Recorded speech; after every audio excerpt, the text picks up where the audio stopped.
Back with us on the SportsMax zone. Arsenal secured victory, but Manchester United and last year's Conference League winners AS Roma were beaten as the group stage of the UEFA Europa League began earlier on this Thursday. These are the results of all 16 matches played. PSV and Bodo Glimt 1-1. Arsenal winning 2-1 on the road at FC Zurich. Fenerbahce overcoming Dinamo Kiev 2-1 in Turkey. Ludogrets, they beat AS Roma 2-1. The French team Rennes won on the road at AEK Larnaca. Malmo beaten 2-0 at home by the Portuguese side Braga. Real Betis winning on the road at HJK 2-0. Union Saint-Gilloise beating Union Berlin, the German side, 1-0. Lazio and Feyenoord, a 6-goal thriller in Rome. Lazio winning 4-2. Real Sociedad, 1-0 winners at Old Trafford, beating Manchester United. Monaco also won on the road, beating Crvena Zvezda 1-0. Ferencvaros beating Trabzonspor 3-2, the Hungarian team winning that 5-goal affair. FC Sheriff beating Omonia 3-0, win on the road again. Sturm Graz, the Austrian team, beating the Danish team, Midtjylland 1-0. Nantes from France beating Olympiacos 2-1. And Germany's Freiburg beating Azerbaijan's Karabakh 2-1. So the graphic there showing you that of the 16 games played today, 8 of the teams that played at home were beaten. Yeah, 8 home teams beaten in today's round of matches in the Europa League. Let's first head to the AFG Arena, where Arsenal travelled to play FC Zurich. Well, it's a bit like an away match at home for FC Zurich. They've had to travel to the home of their Swiss rivals St. Gallen for this game.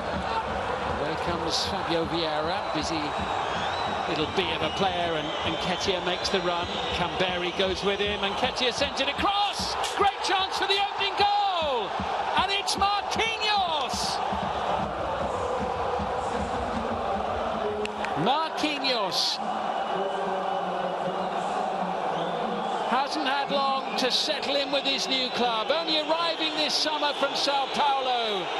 But what a way to announce your arrival in an Arsenal shirt. First chance, bang, 1-0. Fiorentini has, of course, had plenty of European experience with Celtic as well, as the ball's played forward here. And very nearly number 2, Fabio Vieira.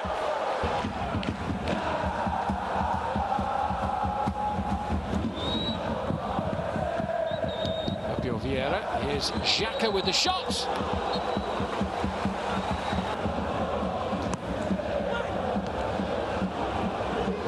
Still not cleared. Rather miscued actually into the heart of the penalty area. Challenged by Nketiah, penalty. It's Kriesu against Turner, and it's 1-1. Restores his team's lead here. Marquinhos having quite the debut. And Nketiah, starting for the first time, beats the keeper, who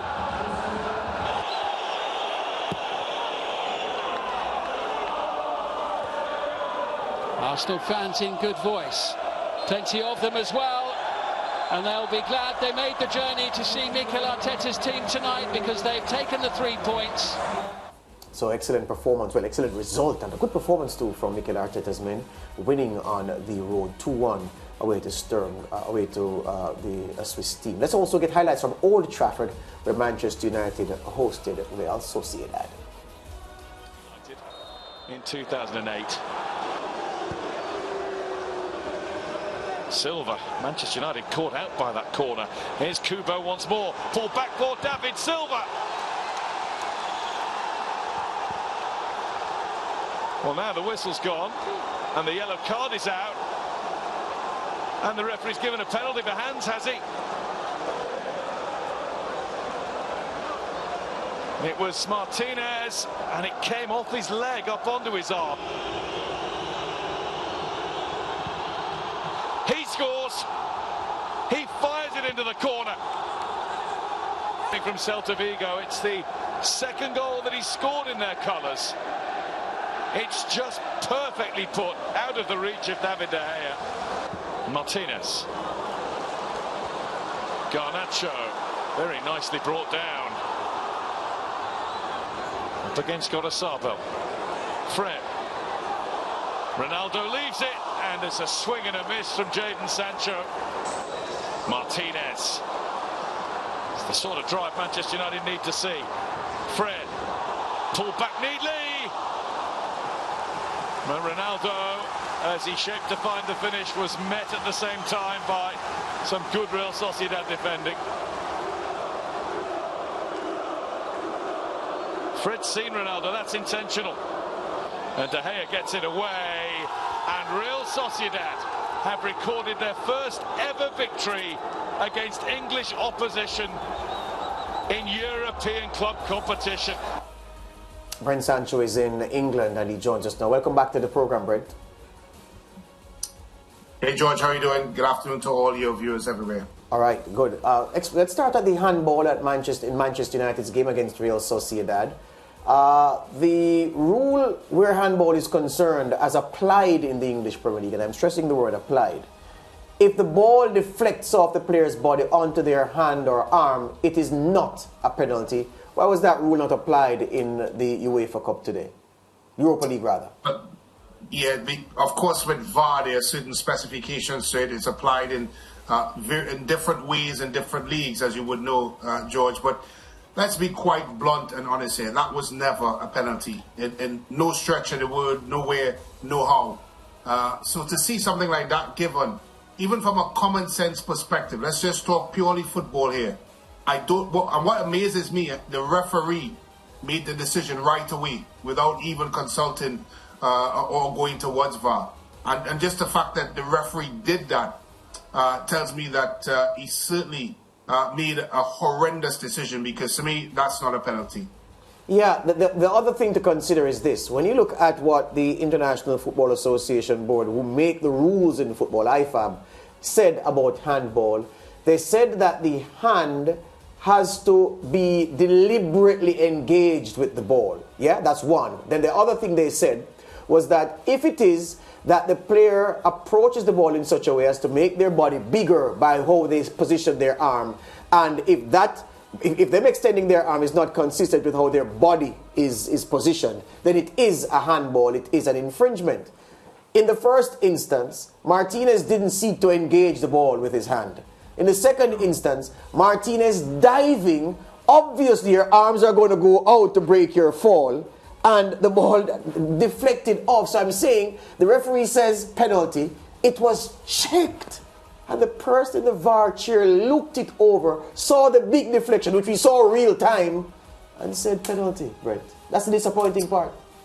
Well, our good friend Pendergrass used the word unnatural position, doesn't he, George? And I think that's the word that they use, but that was not the case there. And I think for me, well, let's go to the VAR decision first, or the VAR non-decision. VAR is there, of course, to adjudicate over something for an obvious and clear error. And from a VAR perspective, they felt that that was not an obvious and clear error. And then now let's go to the referee. The mere fact that the referee, and that's what I'm looking at, George, once this ball is struck here, the referee immediately pointed to the spot. And that, to me, is a bit crazy, because even watching it in real time, it's very difficult to suggest that that's a penalty, because the mere fact that it deflected off the legs of Martinez onto his arm right there, anyone that's involved in the sport would suggest that that's not a penalty. Brent, my question to you on today's match, Manchester United starting Cristiano Ronaldo and Antony. Were you surprised at that? No, not at all. I mean, look, they're in various competitions, and I expect to see a bit of rotation. Of course, it had an impact as it relates to the fluidity of the team. They weren't as fluid as we saw in the previous games, particularly in the Arsenal game, because a lot of the players that they would have selected for this particular fixture did not play. And so it was a situation of adjustment. Look, Manchester United didn't play particularly bad. They just weren't as potent as we've seen them before. And that's quite expected when you have a team that is fitting players in. Ronaldo, of course, now trying to come to terms with all these different partners and different things that are happening. So it's a disappointing result, Mariah, but it's not necessarily a horrible Manchester United performance. And their next opponent will be Sheriff Tiraspol. Do you expect to see any changes? Because as you just outlined, they're still fitting pieces together, seeing what works here. Do you expect to see any major changes? Look, I'll be very surprised if Manchester United doesn't come out of this group. Very, very surprised, simply because they have the quality and, of course, they have the personnel within. They have quite a big and deep squad. So I expect them to dispatch of some of the minnows of Europe tonight. Real Sociedad was fortunate to move away with all 3 points. But I don't think you'd see that sort of slip up again from Manchester United. I think there's more than enough in the locker to suggest that they could move on from this group as the competition goes on. I think one thing, and this goes as well, Murad, to the Champions League, with the World Cup being in November, it's going to be extremely interesting to see how teams that are playing in Europe adjust to that anomaly that is the World Cup in November. So that, I think, will play a major part as to how the squad rotates moving into the second phase of the competition, which I think Manchester United will be a part of. Yeah, and Brent, briefly, the Arsenal victory today, jumping to the top of the Group A standings, because the other game with PSV ended in a drawn result. Marquinhos and Nketiah getting Arsenal's goals today. How satisfying would their performance have been for coach Arteta? Well, I think the most important thing was to come out with 3 points for Arsenal. It was always going to be a difficult fixture. I think from a player perspective, Lance, to play on a Thursday in a competition where there's heavy rotation in the squad, where of course, 9 times out of 10, a team that's competing in the Premiership for a top 4 spot would play what we would call, of course, fringe players within the squad is always going to be a challenge. And I think from an Arteta perspective, it wasn't so much about the type of performance they put in, but more so about coming out with all 3 points. Yep. Eddie Nketiah is an interesting player, Brent. Joe Willock went on loan to Newcastle last season and was taken by them permanently. I expected Eddie Nketiah to move on, although he did find some joy in some of the minor competitions for Arsenal last season. Are you convinced by him? Does he do enough to suggest that he has a future being a part of this squad competing for the biggest trophies in an Arsenal shirt? Arteta likes him, George, and I think it was fair to say that because he didn't allow him to leave. Funny enough, I met his chef here in London that makes good Caribbean food. He loves Caribbean food, by the way. And he was saying that they have a lot of high hopes for the young man, and rightfully so. What I've seen of him, he does bring something different to the table for Arsenal. And every time you think that he's on his way out, he puts in the types of performances that keeps him at the club. Clearly, there's a signal there with the amount of bodies that have been leaving, of course, Arsenal.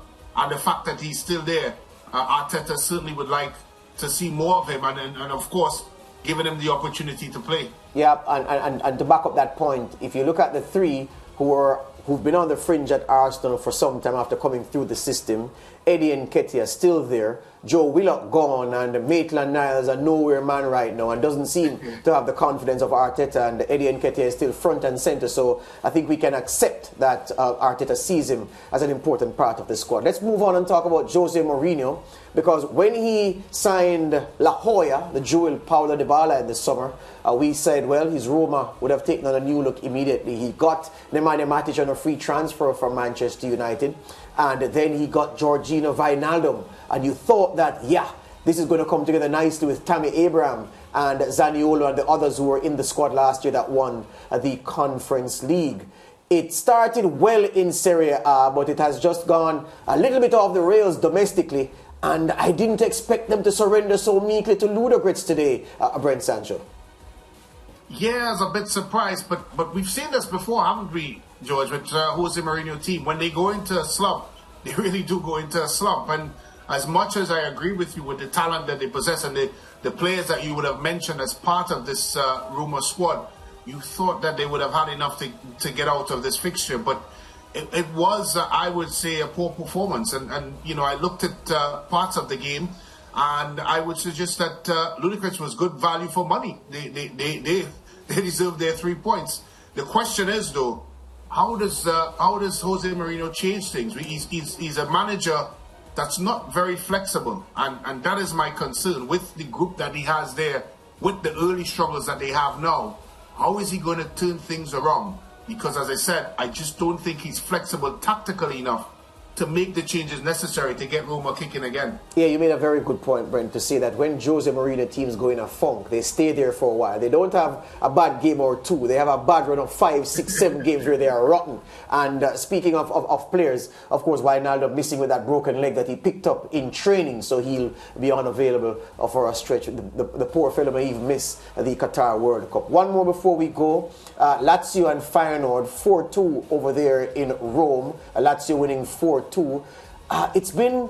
Sometimes I look at some players, Brent, and I wonder if they don't need to change their agent, because the creative leader for Lazio, Milinkovic-Savic, who runs the midfield general, I'm still amazed that he is still at Lazio after all this time, with the big European clubs looking for people to build the team around from the midfield. He's still in Lazio and he's still producing the goods. Was a central figure today in their 4-2 win. Yeah, I just had a meal with an agent that works at Manchester United, and that name came up, and the words were his management team asked for a lot of money, and hence the reason why a move has not been produced for him so far. That has been the stumbling blocks. I think when you look at the asking price for Lazio, it has fluctuated, but it's more on the descendancy side.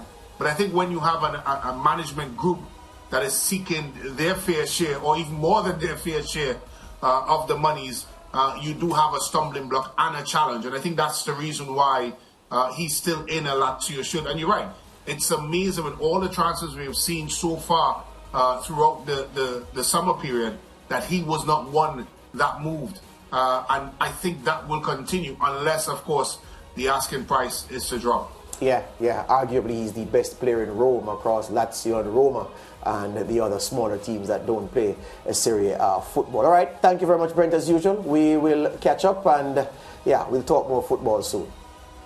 All right, guys, have a great one. Good. Break time here on the SportsMax.